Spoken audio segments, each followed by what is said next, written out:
2026 নির্বাচনী আবহে রাজ্য জুড়ে যে কটি বিধানসভা এবারে আলোচনার শীর্ষে, তার মধ্যে অন্যতম পশ্চিম মেদিনীপুর জেলার দাসপুর বিধানসভা।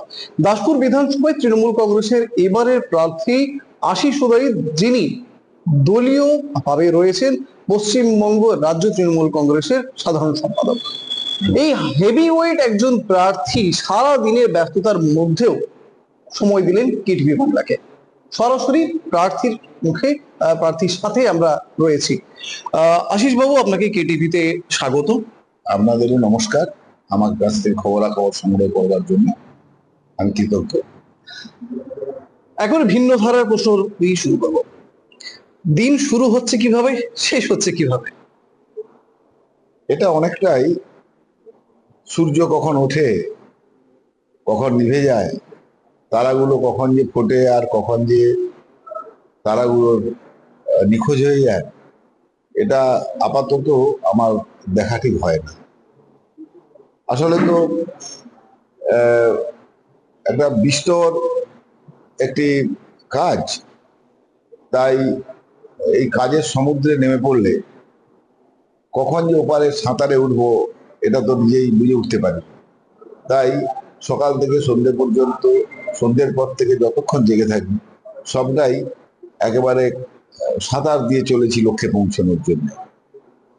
বিভিন্ন প্রার্থীরা তাদের বিভিন্ন পন্থা বেছে নিয়েছেন। কেউ র্যালি করছেন, কেউ বাড়ি বাড়ি জনসংযোগ করছেন, আবার চলতি নির্বাচনে কাউকে কাউকে দেখা যাচ্ছে কারো জ্বালন কেটে দিতে, কারো বাচ্চাকে স্নান করে দিতে। আপনি কি ধরনের প্রচার করছেন? 365 দিন মানুষের সঙ্গে থাকি। মানুষের কাছে আমি যখনই গেছি, মানুষ আমাকে অ্যাপ্রিসিয়েট করেছেন।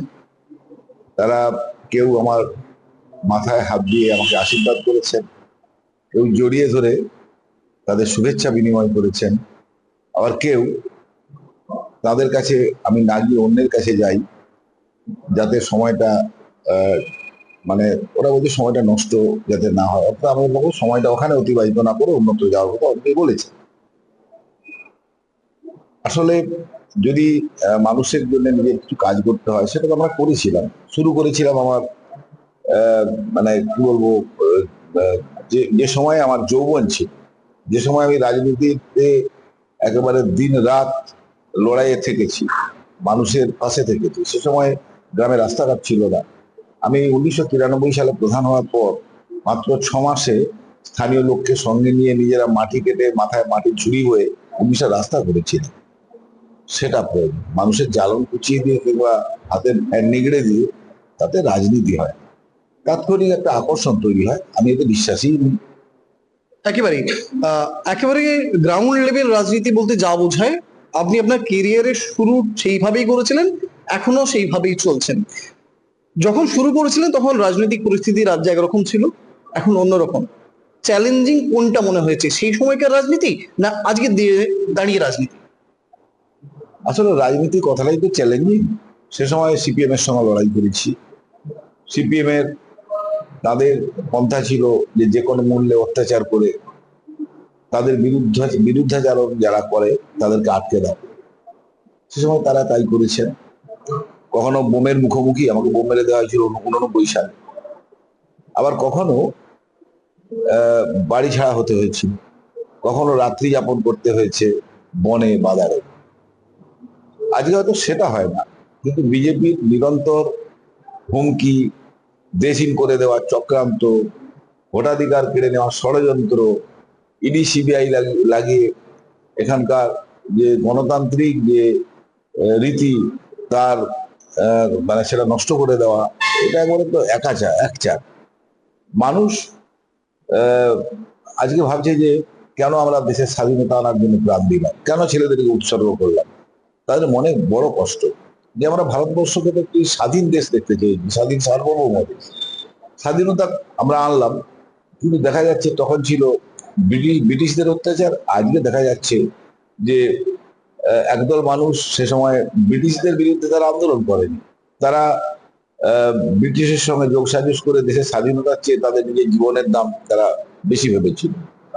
তারা আজকে ভারতবর্ষের শাসক। তারা তাদের মনে যে মানে একবারে লালন পালন করা হিন্দুত্ব, মৌলবাদী হিন্দুত্ব, সেটা তারা করছে। আমরা তো উদার হিন্দুবাদী মানুষ। আমাদের বিবেকানন্দ, রামকৃষ্ণ, তারা আমাদের হিন্দুত্ব শিখিয়েছে। আর আজকে দেখতে পাচ্ছি যে হিন্দুত্বের নামে সেই উদারতা উবে গেছে, যারা নিজেদেরকে হিন্দু হিন্দু বলছে। তো আজকে বলুন না, আহ, আমার এই সেই বাংলা, যারা স্বাধীনতা আন্দোলনে হিন্দু মুসলমান একসঙ্গে আন্দোলন করেছি, ব্রিটিশদের বিরুদ্ধে লড়াই করেছি, আজকে তাদের সঙ্গে কিসের বৈরিতা? তাহলে এবারের নির্বাচনের মূল প্রতিদ্বন্দ্বী কি বিজেপিকেই ভাবছেন, না বামেদেরকেও? কারণ একসময় এই দাসপুর বামেদের একটা গড় ছিল। এবারের নির্বাচনের মূল প্রতিদ্বন্দ্বী হিসেবে কাকে দেখছেন? মূল প্রতিদ্বন্দ্বী অবশ্যই বিজেপি। আসলে ধর্মের সুরসুরি দিয়ে মানুষকে তো কাছে টানা খুব সহজ। ভাগ্য নির্ভর মানুষেরা, তারা দিক বিদিক শূন্য, জ্ঞান শূন্য হয়ে তারা কিন্তু সফলতার খোঁজে দৌড়ে বেড়ায়। তাদেরকে কি করে আপনি তাদের ওই কুসংস্কারাচ্ছন্ন ভাবনা থেকে সরিয়ে আনবেন? রাতারাতি প্রত্যেকেই অনেকটা ওই এই মানে কি বলবো, মনে করে যারা হিন্দুত্ববাদী, যারা মনে করছে যে তাদের আহ, মানে রামের দর্শনকে ফলো করলেই বা রামকে নিয়ে চর্চা করলেই তাদের দারিদ্র মোচন হয়ে যাবে, তাদের চাষবাসও করার দরকার নেই, তাদের বিজ্ঞান ভাবার দরকার নেই, শুধুমাত্র রামকে পুজো করলেই নাকি এটা হয়। কিন্তু রাম তো সে কথা বলেনি। রাম তো আচরণের পবিত্রতা শেখায়। প্রচারে প্রচারে বেরিয়ে এই সমস্ত ইস্যুগুলো সামনে রাখছেন। অবশ্যই রাম তো পুরুষোত্তম। রাম আমার কাছেও আদর্শ, যিনি পিতৃসত্য পালন করবার জন্য 14 বর্ষ বনে গেছিলেন, বাবার সঙ্গে যুদ্ধ করেননি, ঝগড়া করেননি, যিনি নিজের স্ত্রীকে প্রজাদের মনোরঞ্জনের জন্য, তিনি সতী কি অসতী প্রমাণ করবার জন্য প্রজাদের সামনেই তিনি কিন্তু তাকে চিতায় তুলে দিয়েছিলেন। না, আমার প্রশ্নটা হচ্ছে প্রচারে বেরিয়ে হ্যাঁ, রামকে কিভাবে ব্যবহার হচ্ছে এই ইস্যুটা সামনে তুলে আনছেন। নিশ্চয়ই। রাম তো আমার, যদি আজকে রাম দেবতা হয়, তা রাম আমারও দেবতা। রাম তো কারো কাছে বন্ধক দেওয়া নেই। আজকে বিজেপি নিজে রামকে অবলম্বন করে সাধারণ মানুষের, তাদের যে রামের প্রতি শ্রদ্ধা, সেইটাকে হাতিয়ার করে আজকে আরেকটা জাতির প্রতি ঘৃণা প্রদর্শন বা আরেকটি বর্ণের প্রতি ঘৃণা প্রদর্শন এইসব যে করছে, এটা তো ভারতবর্ষের সংস্কৃতি বিরোধী। এই জন্যে তো ভারতবর্ষের স্বাধীনতা আনা হয়নি। একদম, এখানে আপনাকে আমি শুধু একটু ইন্টারফেয়ার করছি। আপনি যতদিন ধরে রাজনৈতিক কেরিয়ার কন্টিনিউ করছেন, নির্বাচন অনেকগুলো দেখেছেন। এইবারে নির্বাচন কোথাও গিয়ে যেন একটু ভিন্নতার দাবিদার। হ্যাঁ, কেন্দ্রীয় বাহিনী নির্বাচনের বহু আগে রাজ্যে এলো, ব্যাপারটাকে কিভাবে দেখছেন? কতটা শান্তিপূর্ণ ভোট হবে বলে আপনি আশা করছেন? বাংলায় তো শান্তি বিরাজিত। বাংলায় অশান্তি করবার জন্যই আজকে বাংলার মানুষের উপর নির্যাতন করার জন্য আজকে যারা বিজেপি এবং পিসিআই, তাদের যে ষড়যন্ত্র, সেই ষড়যন্ত্রে সাধারণ মানুষকে একেবারে নাজেহাল করে দেওয়ার জন্য এবারকার কিন্তু বাংলায় এই কি বলবো, আমাদের সেনাবাহিনীকে পাঠিয়ে দেওয়া হচ্ছে। আমাদের আমাদের কাছে তো এরকম বক্তব্য কানে আসছেই, বলছে কি অশান্তি তৈরির জন্য সেনাবাহিনী? হ্যাঁ, অর্থাৎ শান্ত এলাকায় সেনাবাহিনী আনার কিসের প্রয়োজন?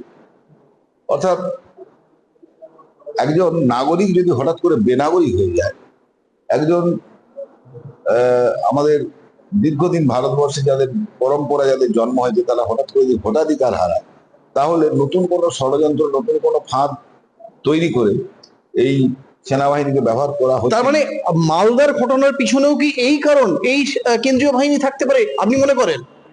এটা মানে কোয়ারি করে মানুষ জানাবেন, আমাদের তার অফিস জানাবেন, বা যারা এই বিভাগে যারা অফিসার তারা জানাবেন। এর উত্তর দেওয়ার কথাটা আমার না। কিন্তু আমার যেটা বক্তব্য, যে একটি শান্ত পরিবেশে তার ভোটের যেমন সিস্টেম হবে, নির্বাচন কমিশন তার করবেন, কিন্তু হঠাৎ করে তারা নতুন মানে কি বলবো, আহ, নতুন করে মানুষের ভোটাধিকার গুলো কেড়ে নিয়ে আজকে তারা নিজেরা ভাবছেন যে ভোটাধিকার কেড়ে নিয়েছি, তাই মানুষ যখন তখন কিন্তু তারা রাগান্বিত হতে পারে।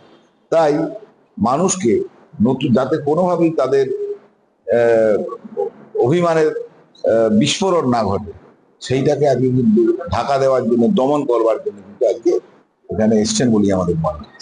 নির্বাচনে বেরিয়ে মমতা বন্দ্যোপাধ্যায়ের যে প্রকল্প সেগুলোই হাতিয়ার, না প্রতিশ্রুতি কিছু দিচ্ছেন? মমতা বন্দ্যোপাধ্যায় তো বাংলাকে তিলোত্তমা করেছে। 34 বছরের বাম জমানায় যা ভাবেনি, সারা ভারতবর্ষের ডবল ইঞ্জিন সরকার যা কখনো ভেবে দেখেনি, মমতা বন্দ্যোপাধ্যায় সেই উন্নয়ন করে দিয়েছে। মানে প্রকল্পটাই আপনাদের কাছে হাতিয়ার?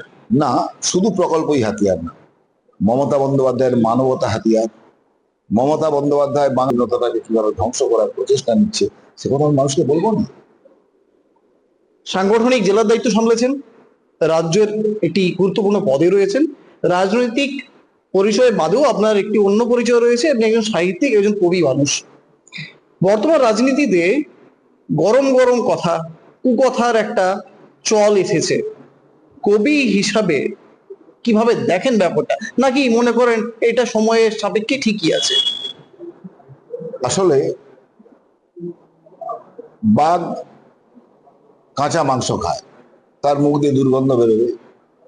আর পাখি তারা ফল খায়, তাদের মুখ দিয়ে কিন্তু দুর্গন্ধ বেরোবে না।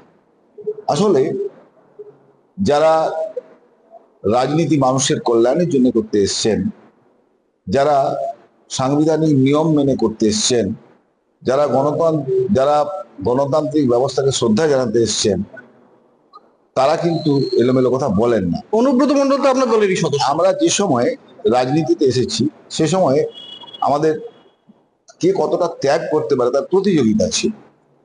আজ কিন্তু সেই প্রতিযোগিতা দেখছি না। এখন কি উল্টোটা? এখন তো আমরা দেখছি যে একদল মানুষ তারা রাজনীতির নামে তারা কিন্তু মানুষের যে রাজনীতির কাছে যে প্রত্যাশা, সেই প্রত্যাশা পূরণের পরিবর্তে তারা তাদের নিজস্ব ভাবনাকে বিভিন্ন সময় চাপিয়ে দিচ্ছে। আমরা সেই ছবিতে দেখতে পাচ্ছি। আর অনুব্রত মণ্ডলের কথা যেটা বলছেন, অনুব্রত মণ্ডল শুধু না, তিনি তিনি রাজনীতিতে খুব মেপে ঝোপে তার কিছু কথা বলেন। সেই কথাগুলো সবটাই কিন্তু গণতন্ত্র বিরোধী নয়। আবার বাক স্বাধীনতা হরণ করার অধিকার আমাদের নেই। তিনি কিন্তু কখনোই অশ্রাব্য মানে কুভাষা বলেন না। তিনি রাজনীতিতে কিছু কথা বলেন, অনেক সময় আমরা দেখি যে যে কথাগুলো বাজারে খুব সাধারণ মানুষের কাছে চাহিদা থাকে, তিনি তেমন ভাবে মানে বিষয়টা কর্মী উদ্বুদ্ধকরণে চাই। একদম অনেকটাই ওই কি বলবো, মৃত মাছকে যেমন আমরা দেখি যে একটি ওই তামার দ্বন্দ্বের মধ্য দিয়ে, তামার তাপ দিয়ে তাকে লাগিয়ে দিয়ে হঠাৎ করে নড়ে ওঠে, তার রাজনৈতিক কৌশল দক্ষতা অনেকটা বড়। প্রয়োজন পড়লে আপনি সেই পন্থা নেবেন? মানুষ প্রয়োজনের দাস, মানুষ প্রয়োজন ভিত্তিকই তো হাঁটে। আর রাজনীতির কোনো ব্যাকরণ হয় না। রাজনীতি তার নির্দিষ্ট লক্ষ্যে পৌঁছানোর জন্য সব ব্যাকরণ এলোমেলো করে দিয়ে সেইখানে মানুষ পৌঁছে যায়। তাই রাজনীতি প্রয়োজন কখন কি আসে সেটা বলা যায় না। মানে আশিস উদয়িত মানুষ যা চাইবে, আশিস উদয়িত তাই করবে মানুষের চাহিদায়। হ্যাঁ, মানুষ গণতান্ত্রিক নিয়মে কিংবা মানুষ যেগুলো আহ, না করে অতি সহজেই তাদের চাহিদা পূরণ হয়, সেই জাতীয় ভাবনা যদি আমাদের কাছে কখনো নিয়ে আসে যা ন্যায্য সঙ্গত, ওই ন্যায্য এবং সঙ্গতকে সামনে রেখেই আমি সেটা। আপনার এখানে অন্যতম প্রতিদ্বন্দ্বী বামেদের যিনি প্রার্থী, তিনি বলছেন বিজেপির যিনি প্রার্থী তিনি একসময় তৃণমূলের নেতা ছিলেন। ব্যাপারটা old wine in a new bottle, কিভাবে দেখেন? এই কথাটা সঠিক নয়, এ কথা সঠিক নয়। এ কথার উত্তর হওয়া উচিত এরকমই যে এ তো আদর্শের লড়াই, ব্যক্তির লড়াই নয়। এতদিন পর্যন্ত যে ভাবনায় আমার প্রতিপক্ষেরা ছিলেন, আমি ধরে নিচ্ছি যে বিজেপির যিনি প্রতিপক্ষ তপন বাবু তিনি ছিলেন, তিনি মমতা বন্দ্যোপাধ্যায়ের আদর্শান্বিত হয়ে প্রথম মানুষের সেবা করেছেন। আজকে তিনি বিরোধী দলে রয়েছেন, তিনি মানুষকে দেশহীন করার চক্রান্তের একজন শরিক হয়েছেন, ভোটাধিকার কেড়ে নেওয়ার শরিক হয়েছেন, তিনি বাংলা বিদ্বেষী কাজকর্ম করে চলেছেন, তিনি আমাদের সংস্কৃতি বিরোধী কাজ করে চলেছেন। মানে তিনি আদর্শচ্যুত হয়েছেন? অবশ্যই একজন এক গণতান্ত্রিক ব্যবস্থায়, একটি স্বাধীন রাষ্ট্রে একজন রাজনৈতিক নেতৃত্বের যা থাকা উচিত সেখান থেকে তিনি সরে গেছেন। স্বভাবতই এটাকে ওই কি বলবো, নিউ বটল ওল্ড ওয়াইন বলা যায় না। আসলে ওখানে ওয়াইনেই গন্ডগোল হয়ে গেছে, আদর্শে। একদম শেষের দিকে আসছি, ভিন্ন আঙ্গিকের একটি প্রশ্ন। সারাদিন দৌড়ঝাঁপ, রোদে বৃষ্টিতে ভিজে চলছে, খাবার তালিকায় কি রাখছেন? আমি তো সকালবেলা একটু মুড়ি খেতে ভালোবাসি, মুড়ি, কাঁচা লঙ্কা। একবারে মমতা বন্দ্যোপাধ্যায় স্টাইল? এটা পরে মমতা বন্দ্যোপাধ্যায়ের তার কি বলবো, তার চলার পথে বা তিনি কিভাবে কি খাওয়া দাওয়া করেন সেগুলো পরে আমরা জেনেছি। সেই ছেলেবেলা থেকে গায়ে আমরা মানুষ, মায়ের সকালের সেই মুড়ি, পেঁয়াজ, কাঁচা লঙ্কা, সেই যে ছেলেবেলায় খাওয়া শিখেছি, আজও সেটাই খাই। দুপুরে? এবং এবং খাওয়ার সময় মায়ের স্পর্শ অনুভব করি। মা নেই, একেবারে সেই মুড়ি, সেই পেঁয়াজ, সেই কাঁচা লঙ্কা। হয়তো ধীরে ধীরে বয়স বাড়ার সঙ্গে সঙ্গে আগের মতো আর স্বাদ পাই না, কিন্তু ওর মধ্যে যে পুরানো যে স্পর্শটা লুকিয়ে আছে, সকালবেলা সেই সেই খাওয়ার জন্য আমাদের কাছে অমৃতের। দুপুরের খাবারে কি থাকছে? দুপুরে বেশিরভাগ দিনই ভাত আমি খাই না, কারণ আহ, ভাত খেলে হয়তো শরীর খারাপ হতে পারে একটু। তো বুঝতে পেরেছেন যে কার্বোহাইড্রেট বেশি খেলে দুপুরে রোদের সঙ্গে তার যে বিক্রি হয় তাতে শরীরে একটু লেথার্জেটিক ভাব তো আসেই। কিন্তু মানুষের চাহিদাকে সামনে রেখে সময় তো একটু বেশি করে মানুষের সঙ্গে মেলামেশা করার সুযোগ। দুপুরে মেনুতে কি থাকে? দুপুরে আমি জেনারেলি যেদিনে ভাত খাই সেদিনে, যেমন আজকে ভাত খাচ্ছি, ঢ্যাঁড়স সেদ্ধ খেয়েছি, তার সঙ্গে একটু শাক খেয়েছি, একটু ডাল খেয়েছি, ব্যাস। রাত্রে? রাত্রিতে আমি সাধারণত দুটো রুটি খাই, আজকে 25 বছর। ওই দুটো রুটি, একটু সবজি, এটাই পছন্দের খাবার। একদম শেষ প্রশ্ন, এবারে বিধানসভা নির্বাচনে যদি আপনি জয়ী হন, প্রথম দুটো কাজ এমন কি করবেন? দুটি কাজ। হ্যাঁ, আপনারা প্রত্যেকেই জানেন যে বাংলা সম্মানীয় মুখ্যমন্ত্রী সম্মানীয় মমতা বন্দ্যোপাধ্যায়, তিনি ঘাটাল মাস্টার প্ল্যান, তিনি কিন্তু তার কাজকর্মগুলো শুরু করেছেন। আমি একটি প্রস্তাব পাঠিয়েছি, সেই প্রস্তাব এখনো পর্যন্ত অনুমোদনে আসেনি। সেটা হচ্ছে, প্রতি বছর যে আমাদের বৃষ্টি হয়, সার্কিটের বাইরে, অর্থাৎ আমাদের এলাকাগুলোতে সার্কিট দিয়ে ঘেরা রয়েছে, সার্কিটের বাইরে যখন বন্যা হয়, অর্থাৎ শিলাবতী, কংসাবতী যখন জল বাড়ে, ঘাটালেও যখন বন্যা হয়, বন্যার জল, ওদের বন্যার জল আসে আর 10-12 দিনের মধ্যেই এলাকা ক্লিয়ার হয়ে যায়।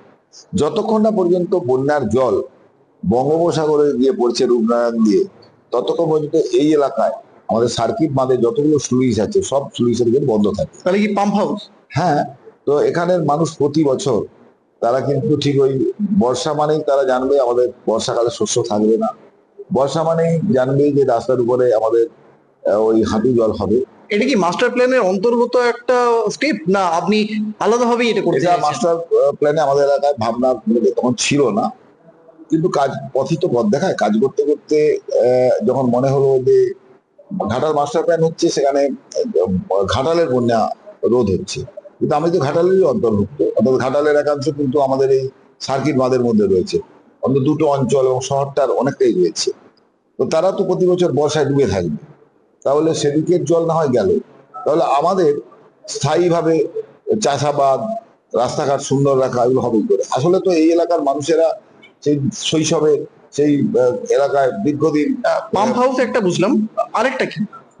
একটা পাম্প হাউস, আরেকটা আমাদের এলাকায় আমাদের স্বাস্থ্য পরিষেবার যে দাসপুর 1 এবং 2 দুটি ব্লকেই আমাদের গ্রামীণ হসপিটালগুলো আছে, সেগুলো একটু উন্নতিকরণ করতে হবে। কারণ স্বাস্থ্য পরিষেবা তো একটা ফ্যাক্টর।